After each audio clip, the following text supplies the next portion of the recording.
Thief, Chapter 22, The Prophecy Comes True.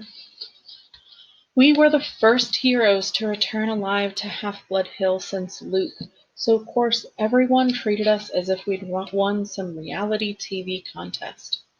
According to camp tradition, we wore laurel wreaths to a big feast prepared in our honor, and then led a procession down to the bonfire, where we got to burn the burial shrouds our cabins had made for us in our absence. Annabeth's shroud was so beautiful, gray silk with embroidered owls. I told her it seemed a shame not to bury her in it. She punched me and told me to shut up.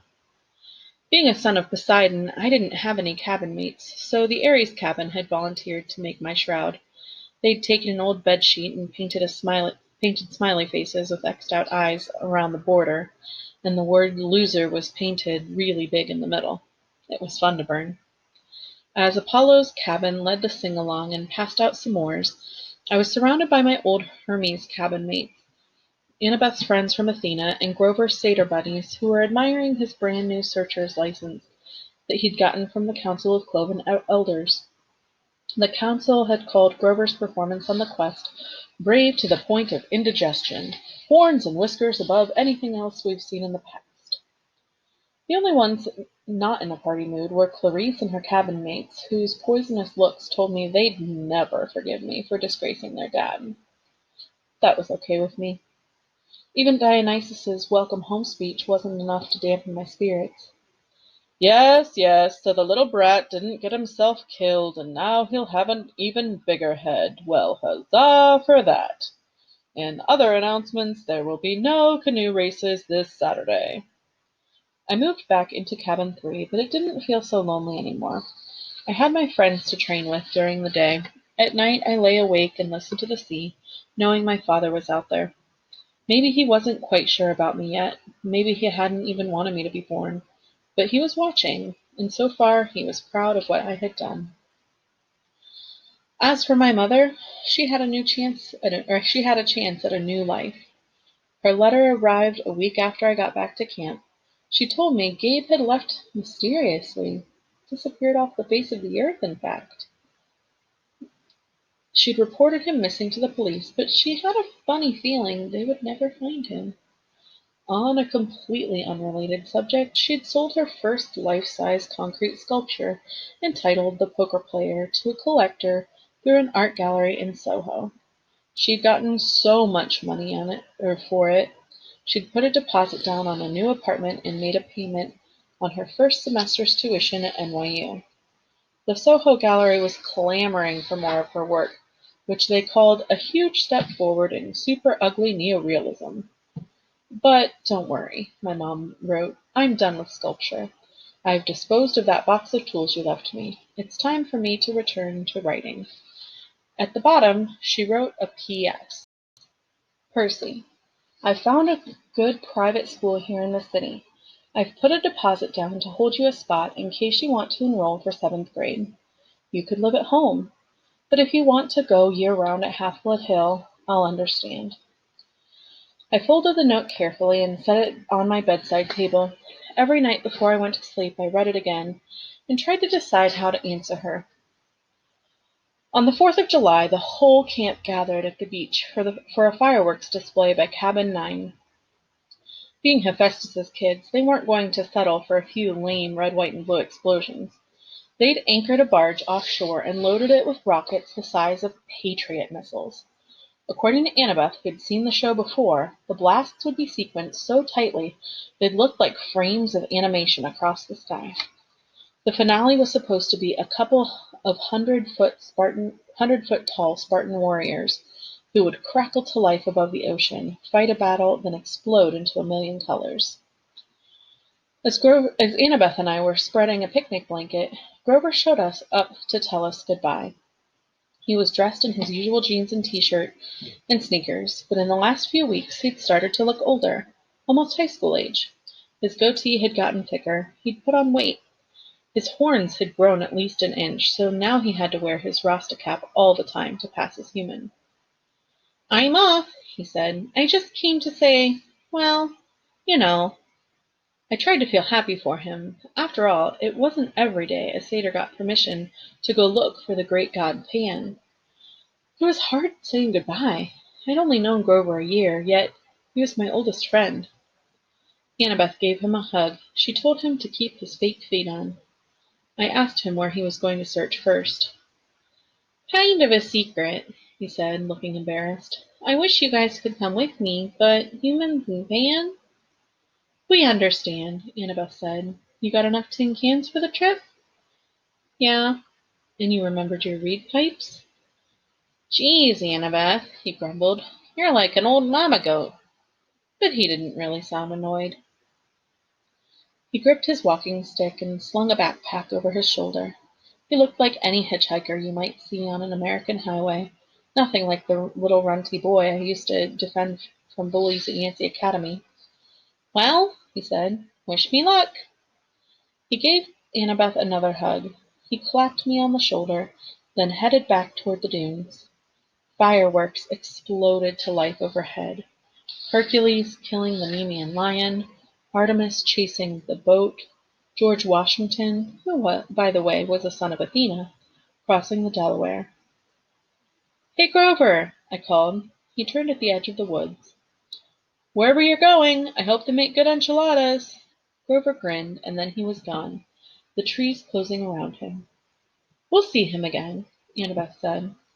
I tried to believe it. The fact that no searcher had ever come back in 2,000 years. Well, I decided not to think about that. Grover would be the first. He had to be. July passed. I spent my days devising new strategies for Capture the Flag and making alliances with other cabins to keep the banner out of Ares' hands. I got to the top of the climbing wall for the first time without getting scorched by lava.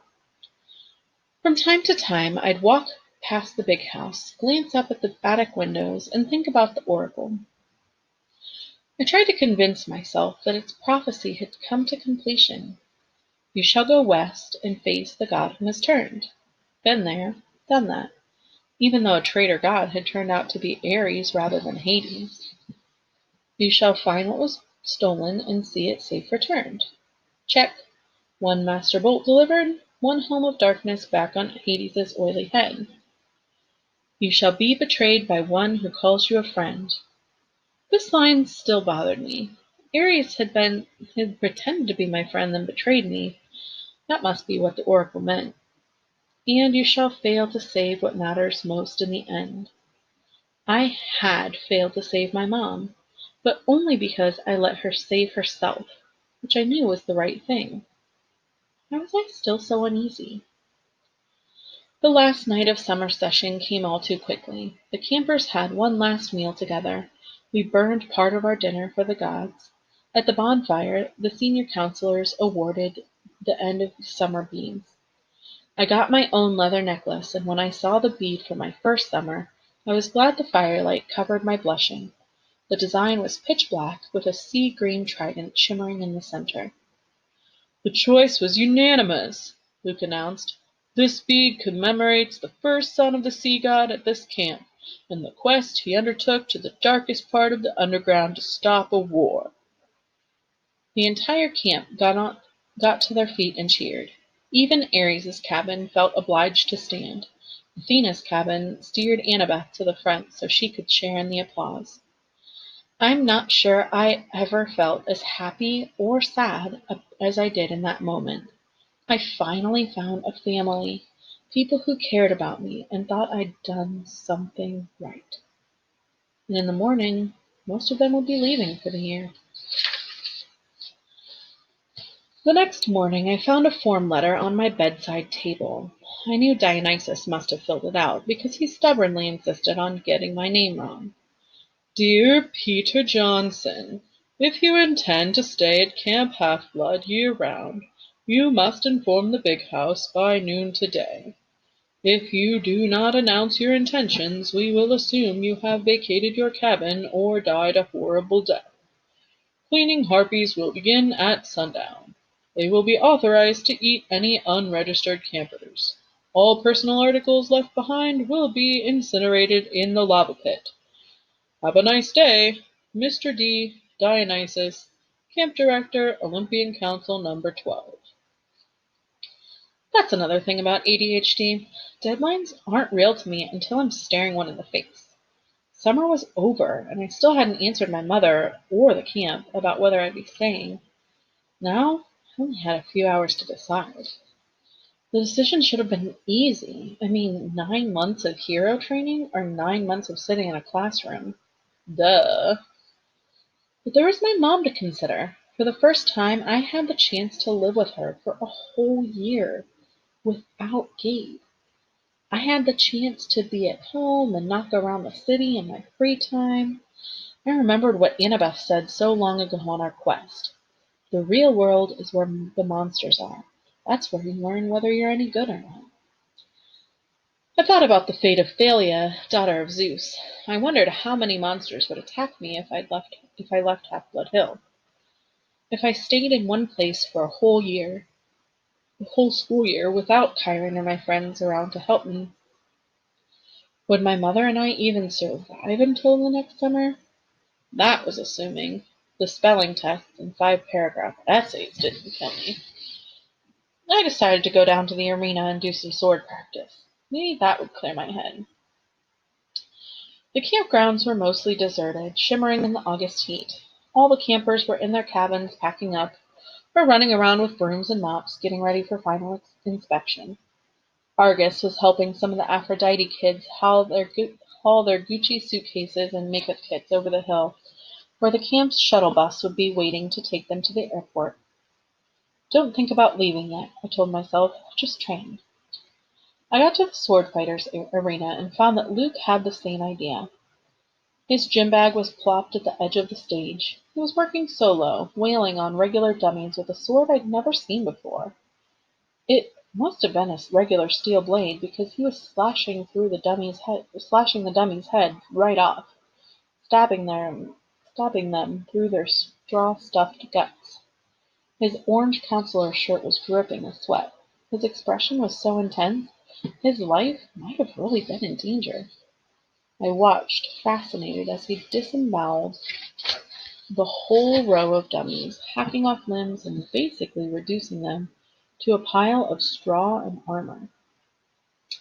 They were only dummies, but I still couldn't help being awed by Luke's skill. The guy was an incredible fighter. Made me wonder again how he possibly could have failed at his quest. Finally he saw me and stopped mid-swing. "Percy!" Sorry," I said, embarrassed. It's okay," he said, lowering his sword. "Just doing some last-minute practice." "Those dummies won't be bothering anybody anymore," Luke shrugged. "We build new ones every summer." Now that his sword wasn't swirling around, I could see something odd about it. The blade was two different types of metal, one edge bronze, the other steel. Luke noticed me looking at it. "Oh, this? New toy. This is Backbiter." Backbiter? Luke turned the blade in the light so it glinted wickedly. "One side is celestial bronze. The other side is tempered steel. Works on both mortals and immortals." Thought about what Chiron had told me when I started my quest, that a hero should never harm mortals unless absolutely necessary. I didn't think they could make weapons like that. "They probably can't," Luke agreed. "It's one of a kind." He gave me a tiny smile, then slid the sword into its scabbard. "Listen, I was going to come looking for you. What do you say we go out into the woods one last time and look for something to fight?" I don't know why I hesitated. I should have felt relieved that Luke was being so friendly. Ever since I'd gotten back from the quest, he'd been acting a little distant. I was afraid he might resent me for all the attention I'd gotten. Do you think it's a good idea? I asked. "Aw, come on." He rummaged in his gym bag and pulled out a 6-pack of Cokes. "Drinks are on me." I stared at the Cokes, wondering where the heck he'd gotten them. There were no mortal sodas at the camp store.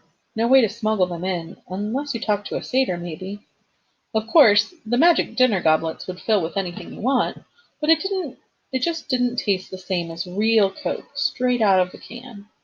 Sugar and caffeine. My willpower crumbled. Sure, I decided. Why not? We walked down to the woods and kicked around for some kind of monster to fight, but it was too hot. All the monsters with any sense must have been taking siestas in their nice cool caves. We found a shady spot by the creek where I had broken Clarissa's spear during my first capture the flag game. We sat on a big rock, drank our cokes, and watched the sunlight in the woods. After a while, Luke said, "You miss being on a quest? With monsters attacking me every 3 feet? Are you kidding?" Luke raised an eyebrow. "Yeah, I miss it," I admitted. "You?" A shadow passed over his face. I was used to hearing from the girls how good-looking Luke was, but at the moment he looked weary and angry and not at all handsome.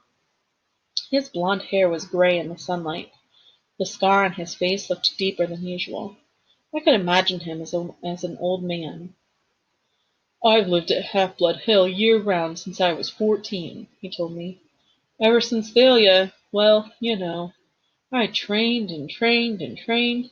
I never got to be a normal teenager out there in the real world.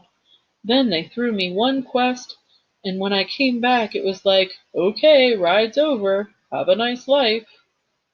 He crumpled his Coke can and threw it into the creek, which really shocked me. One of the first things you learn at Camp Half-Blood is, don't litter. You'll hear from the nymphs and naiads. They'll get even. You'll crawl into bed one night and find your sheets filled with centipedes and mud. "The heck with laurel wreaths," Luke said. "I'm not going to end up like one of those dusty trophies in the big house." "You make it sound like you're leaving." Luke gave me a twisted smile. "Oh, I'm leaving all right, Percy. I brought you down here to say goodbye." He snapped his fingers. A small fire burned a hole in the ground at my feet. Out crawled something glistening black about the size of my hand. A scorpion. I started to go for my pen. "I wouldn't," Luke cautioned. "Pit scorpions can jump up to 15 feet. Its stinger can pierce right through your clothes. You'll be dead in 60 seconds." "Luke, what?" Then it hit me. "You will be betrayed by one who calls you a friend." "You!" I said. He stood calmly and brushed off his jeans. The scorpion paid him no attention. It kept its beady black eyes on me, clamping its pincers as it crawled onto my shoe. I saw a lot out there in the world, Percy," Luke said. "Didn't you feel it? The darkness gathering, the monsters growing stronger. Didn't you realize how useless it all is? All the heroics, being pawns of the gods. They should have been overthrown thousands of years ago, but they've hung on thanks to us half-bloods." I couldn't believe this was happening. "Luke, you're talking about our parents," I said. He laughed. "That's supposed to make me love them? Their precious Western civilization is a disease, Percy. It's killing the world. The only way to stop it is to burn it to the ground and start over with something more honest." "You're as crazy as Ares." His eyes flared. "Ares is a fool. He never realized the true master he was serving. If I had time, Percy, I would explain, but I'm afraid you won't live that long." The scorpion crawled onto my pants leg. There had to be a way out of this. I needed time to think. "Kronos," I said. "That's who you serve." The air got colder. "You should be careful with names," Luke warned. "Kronos got you to steal the Master Bolt and the helm. He spoke to you in your dreams." Luke's eye twitched. "He spoke to you too, Percy. You should have listened." "He's brainwashing you, Luke." "You're wrong. He showed me that my talents are being wasted. You know what my quest was 2 years ago, Percy? My father, Hermes, wanted me to steal a golden apple from the garden of the Hesperides and return it to Olympus. After all the training I've done, that was the best he could think of?" It's not an easy quest, I said. Hercules did it. Exactly, Luke said. Where's the glory in repeating what others have done? All the gods know how to do is replay their past. My heart wasn't in it. The dragon in the garden gave me this. He pointed angrily at his scar. And when I came back, all I got was pity. I wanted to pull Olympus down stone by stone right then, but I bided my time. I began to dream of Cronos. He convinced me to steal something worth while, something no hero had ever had the courage to take. When we went on that winter solstice field trip, while the other campers were asleep, I snuck into the throne room and took Zeus's master bolt right from his chair. Hades' helm of darkness, too. You wouldn't believe how easy it was. The Olympians are so arrogant, they never dreamed someone would dare steal from them. Their security was horrible. I was halfway across New Jersey before I heard the storms rumbling, and I knew they'd discovered my theft. The scorpion was sitting on my knee now, staring at me with its glittering eyes. I tried to keep my voice level. So, why didn't you bring the items to Kronos? Luke's smile wavered. I got overconfident. Zeus sent out his sons and daughters to find the stolen bolt. Artemis, Apollo, my father Hermes. But it was Ares who caught me. I could have beaten him, but I wasn't careful enough. He disarmed me, took the items of power, threatened to return them to Olympus and burn me alive. Then Kronos' voice came to me and told me what to say. I put the idea in Ares' head about a great war between the gods. I said all he had to do was hide the items away for a while and watch the others fight. Ares got a wicked gleam in his eye. I knew he was hooked. He let me go. I returned to Olympus before anyone noticed my absence. Luke drew his new sword. He ran his thumb down the flat of the blade, as if he were hypnotized by its beauty. Afterward, the Lord of the Titans, he punished me with nightmares. I swore not to fail again. Back at Camp Half-Blood, in my dreams, I was told that a second hero would arrive, one who would be tricked into taking the bolt and the helm the rest of the way, from Ares down to Tartarus. You summoned the hellhound that night in the forest. We had to make Chiron think the camp wasn't safe for you, so he would start you on your quest. We had to confirm the fears that Hades was after you, and it worked. The flying shoes were cursed, I said. They were supposed to drag me and the backpack into Tartarus. And they would have if you'd been wearing 'em, but you gave 'em to the satyr, which wasn't part of the plan. Grover messes up everything he touches. He even confused the curse. Luke looked down at the scorpion, which was now sitting on my thigh. You should have died in Tartarus, Percy. But don't worry, I'll leave you with my little friend to set things right.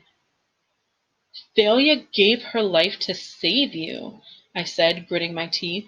And this is how you repay her? Don't speak of Thalia, he shouted. The gods let her die. That's one of the many things they'll pay for. You're being used, Luke. You and Ares both. Don't listen to Kronos. I've been used? Luke's voice turned shrill. Look at yourself. What has your dad ever done for you? Kronos will rise. You've only delayed his plans. He will cast the Olympians into Tartarus and drive humanity back to their caves. All except the strongest, the ones who serve him. Call off the bug, I said. If you're so strong, fight me yourself. Luke smiled. Nice try, Percy, but I'm not Ares. You can't bait me. My lord is waiting, and he's got plenty of quests for me to undertake. Luke! Goodbye, Percy. There is a new golden age coming. You won't be part of it. He flashed his sword in an arc and disappeared in a ripple of darkness. The scorpion lunged. I swatted it away with my hand and uncapped my sword. The thing jumped at me, and I cut it in half in mid-air.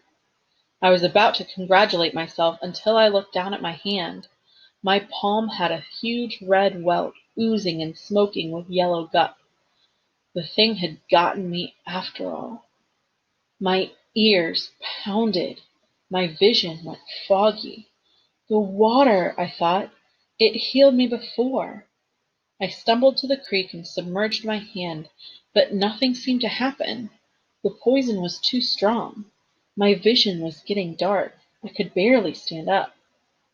60 seconds, Luke had told me. I had to get back to camp. If I collapsed out here, my body would be dinner for a monster. Nobody would ever know what happened. My legs felt like lead. My forehead was burning. I stumbled toward the camp, and the nymphs stirred from their trees. "Help!" I croaked. "Please!" Two of them took my arms, pulling me along. I remember making it to the clearing, a counselor shouting for help, a centaur blowing a conch horn. Then everything went black. I woke with a drinking straw in my mouth. I was sipping something that tasted like liquid chocolate chip cookies. Nectar. I opened my eyes. I was propped up in bed in the sick room of the big house, my right hand bandaged like a club. Argus stood guard in the corner. Annabeth sat next to me, holding my nectar glass and dabbing a washcloth on my forehead. "Here we are again," I said. "You idiot," Annabeth said, which is how I knew she was overjoyed to see me conscious. "You were green and turning gray when we found you. If it weren't for Chiron's healing—" "No, no," Chiron's voice said. "Percy's constitution deserves him some of the credit." He was sitting near the foot of my bed in human form, which is why I hadn't noticed him yet. His lower half was magically compacted into the wheelchair, his upper half dressed in a coat and tie. He smiled, but his face looked weary and pale, the way it did when he'd been up all night grading Latin papers. "How are you feeling?" he asked. "Like my insides had been frozen, then microwaved." "Apt, considering that was pit scorpion venom. You must tell me, if you can, exactly what happened." Between sips of nectar, I told them the story. The room was quiet for a long time. "I can't believe that Luke—" Annabeth's voice faltered. Her expression turned angry and sad. "Yes, yes, I can believe it. May the gods curse him! He was never the same after his quest." "This must be reported to Olympus," Chiron murmured. "I will go at once." "Luke is out there right now," I said. "I have to go after him." Chiron shook his head. "No, Percy. The gods—" "Won't even talk about Kronos," I snapped. "Zeus declared the matter closed." "Percy, I know this is hard, but you must not rush out for vengeance. You are not ready." I didn't like it, but part of me suspected Chiron was right. One look at my hand and I knew I wasn't going to be sword fighting any time soon. "Chiron, your prophecy from the oracle, that was about Kronos, wasn't it? Was I in it? And Annabeth?" Chiron glanced nervously at the ceiling. "Percy, it isn't my place. You've been ordered not to talk to me about it, haven't you?" His eyes were sympathetic but sad. "You will be a great hero, child. I will do my best to prepare you. But if I'm right about the path ahead of you—" Thunder boomed overhead, rattling the windows. "All right!" Chiron shouted. "Fine!" He sighed in frustration. "The gods have their reasons, Percy. Knowing too much of your future is never a good thing." "You can't just sit back and do nothing," I said. "We will not sit back," Chiron promised. "But you must be careful. Kronos wants you to come unraveled. He wants your life disrupted, your thoughts clouded with fear and anger. Do not give him what he wants. Train patiently. Your time will come." "Assuming I live that long." Chiron put his hand on my ankle. "You'll have to trust me, Percy. You will live. But first, you must decide your path for the coming year." I cannot tell you the right choice. I got the feeling that he had a very definite opinion, and it was taking all his willpower not to advise me. But you must decide whether to stay at Camp Half-Blood year-round, or return to the mortal world for 7th grade and be a summer camper. Think on it. When I get back from Olympus, you must tell me your decision. I wanted to protest. I wanted to ask him more questions, but his expression told me there would be no more discussion. He had said as much as he could. I will be back as soon as I can, Karen promised. Argus will watch over you. He glanced at Annabeth.